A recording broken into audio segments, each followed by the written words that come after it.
আগামী 1 মাসের মধ্যে আপনারা সবাই মিলে কিশোরগঞ্জ এবং মাদক যারা ব্যবসার সাথে জড়িত তারা যেই হোক তাদেরকে ধরবেন।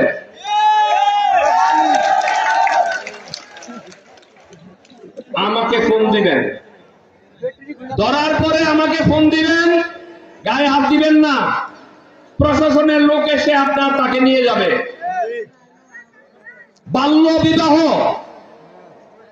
কেউ বাল্য বিবাহ করাতে পারবেন না। আপনাদের মা বোনদের কাছে অনুরোধ, আপনারা বাল্য বিবাহ করাবেন না। আপনারা কেউ মনে করবেন না যে আমার মেয়ে আমার জন্য বোঝা। তারা দেশের সম্পদ, লেখাপড়া করান। কোন সহযোগিতা লাগলে আমরা যারা বিএনপি আপনাদের পাশে আছি, সারা বিএনপি আপনাদের কাছে থাকবে। কিন্তু তবুও কোন বাল্য বিবাহ আপনারা করাবেন না। এখানে যারা মুরব্বী আছেন আপনারা এই কথাটুকু মাথায় রাখবেন, কোন বাল্য বিবাহ যেন এখানে না হয়।